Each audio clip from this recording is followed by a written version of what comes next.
राधे राधे सभी को, जय माता दी। तो आज हम शेयर करते हैं आपके साथ कुट्टू के पकौड़े, जो कुट्टू के आटे के बनाए गए पकौड़े, जो मैं नवरात्रे में मैंने खाए थे। बहुत ही स्वादिष्ट है, खाने में बहुत ही मज़ेदार है। और जैसे कि आप लोगों को मैंने बताया ही है कि मैं आपके साथ रेसिपी शेयर करती रहूँगी, जो भी मैंने नवरात्रि फास्टिंग में जो भी खाया था। तो आलू, आपको पता है नवरात्रों का मेन इंग्रेडिएंट आलू ही होता है। तो आलू को हम पील कर लेते हैं, क्योंकि इनको मैंने बॉईल करके रख लिया है और इसको हम अच्छे से पील कर लेते हैं। ये थोड़ा सा पहाड़ी आलू है, हमारे पास आ रहे हैं आजकल। तो पहाड़ी आलू जो है वो छिलने में बहुत दिक्कत करते हैं, क्योंकि इनका छिलका बिल्कुल ही पतला सा होता है। जो दूसरे आलू होते हैं उनका छिलका जो है वो आसानी से निकल जाता है, बट इनका छिलका फिर भी बड़ी मुश्किल से निकलता है। कई बार तो हमें नाइफ़ की हेल्प लेनी पड़ती है इनका छिलका निकालने के लिए। तो इस तरीके से मैंने सारे आलू को कर लिया है, छील लिया है। 5 आलू मैंने ले लिए हैं और ये अप्रॉक्सीमेट मेरा और दानिश का ही बनेगा, क्योंकि मेरे साथ दानिश तो हमेशा रहेगा ही रहेगा खाने के लिए। कुछ भी मैं बना रही हूँ, चाहे वो कुट्टू के आटे की रोटी हो, चाहे पकौड़े हो, चाहे कुछ भी हो, तो वो तो हर चीज़ में चस्का लेता ही है। तो हमने डाल दिए स्वाद अनुसार हरी मिर्च। हरी मिर्च के साथ हम डाल देंगे जीरा, और जीरा भाई ज़रूरी है, मेन इंग्रेडिएंट है, क्योंकि अदर मसाले यूज़ नहीं करते हम। और अजवाइन भी डाल देंगे, क्योंकि डाइजेशन का इशू रहेगा। और साथ में डाल देंगे अनारदाना। पता नहीं आमचूर यूज़ करते हैं कि नहीं करते, मेरे को नहीं पता, बट अगर हम खाने के लिए अनार यूज़ कर सकते हैं तो अनारदाना तो वैसे भी मेरे घर का बना हुआ है, इसमें कोई भी मैंने मिलावट नहीं है, तो मैंने वो भी इस्तेमाल कर लिया। और साथ साथ काली मिर्च और हमारा व्रत वाला नमक, जो मैं रेगुलरली वैसे भी वही यूज़ करती हूँ हमारे किचन में। और ले लिया है कुट्टू का आटा। कुट्टू का आटा ले लेंगे, बहुत ही अच्छा है खाने में। और वैसे तो जो है स्वांग के चावल भी अच्छे होते हैं, बट कई बार उनमें काफ़ी दिक्कत हो जाती है मेरे को खाने में, वो डेली रेगुलरली नहीं खा सकती हूँ। तो इसलिए मैंने जो है कुट्टू का आटे के पकौड़े बनाने की सोची, और साथ में मज़ेदार सी बताऊँगी आगे बताऊँगी क्या बनाऊंगी साथ में मज़ेदार सी। और पूरा इसके साथ में आलूओं को मैश कर लूँगी और हमारे मसालों को अच्छे से इसमें कोट कर लूँगी। आलू की क्वांटिटी थोड़ा ज़्यादा रखेंगे, क्योंकि आटे के पकौड़े जो है वो अच्छे नहीं लगते हैं अकेले खाने में, और थोड़ा हार्ड हो जाते हैं, और आलू से उनमें क्रिस्पीनेस आता है और सॉफ्टनेस मेंटेन रहती है। तो आलू का इस्तेमाल ज़्यादा कीजिएगा जब हम इस तरीके के पकौड़े बना रहे होते हैं। तो सबसे पहले पानी ऐड नहीं करेंगे, आलूओं को अच्छे से मैश कर लेंगे, और आलू के मॉइस्चर के साथ ही हम अपने आटे को मिक्स करने की कोशिश करेंगे। फिर हम धीरे धीरे इसमें पानी ऐड करते जाएंगे। मगर अच्छे से मसाज कर लेनी है भाई साथ साथ, क्योंकि मसाज बहुत ज़रूरी है। ये अगर बेसन होता तो बेसन के जो पकौड़े हैं वो इजीली जल्दी घुल जाता है बेसन, पर जब हम कुट्टू के आटे के पकौड़े बना रहे हैं वो भी आलूओं के साथ, तो आलूओं का मॉइस्चर निकालना आटे में बहुत ज़रूरी है, जिससे और भी रस भरे बनते हैं हमारे पकौड़े।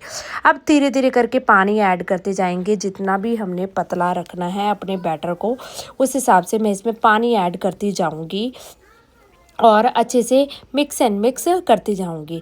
वैसे ना नवरात्रि फास्टिंग में हम लोग जो भी खाते हैं, चाहे वो कुट्टू का आटा है, स्वांग के चावल है, या रागी का ज्वार का आटा है, या कुछ भी है, मैंने हर तरीके की चीज़ें ट्राई करके देखी है, बट मेरे को ज़्यादा पसंद कुट्टू का आटा ही होता है। चाहे उसकी मैं बना लूँ चपाती, चाहे उसके मैं बना लूँ आलू के साथ मिक्स करके पूड़ी, चाहे इसके बना लूँ मैं पकौड़े, मेरे को यही अच्छे लगते हैं। कई लोग मीठा बहुत खाते हैं, बट मैं मीठा नहीं खा सकती हूँ 2 टाइम्स, और मैं सिर्फ इतना ही खा सकती हूँ।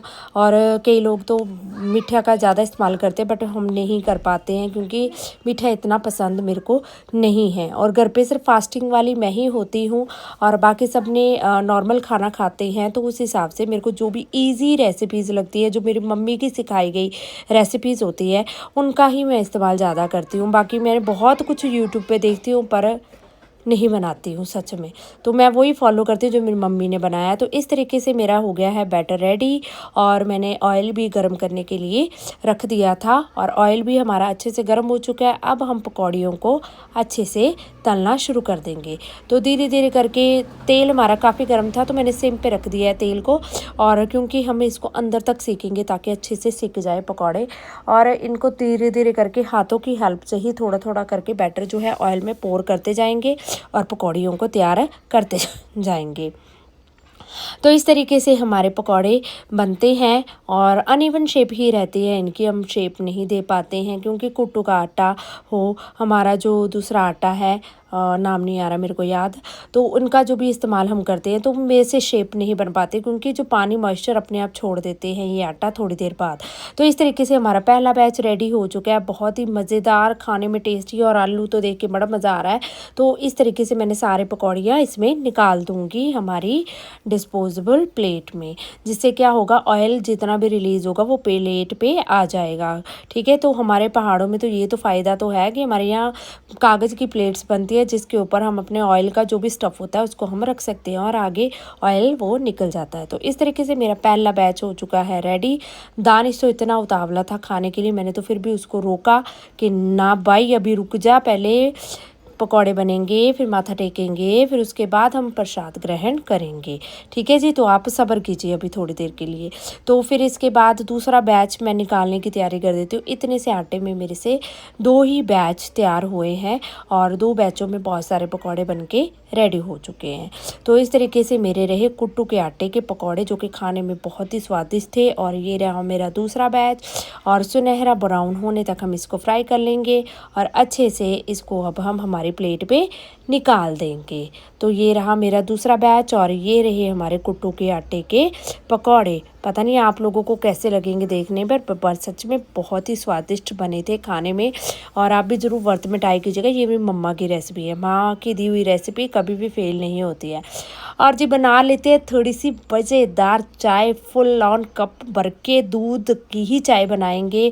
दूध डाला जिसमें मैंने पत्ती डाली अपने लिए थोड़ी सी और साथ में डाली मैंने चीनी, और इनके साथ मज़ेदार चाय बनाई और चाय के साथ चटाकेदार पकौड़े खाए। Thank you.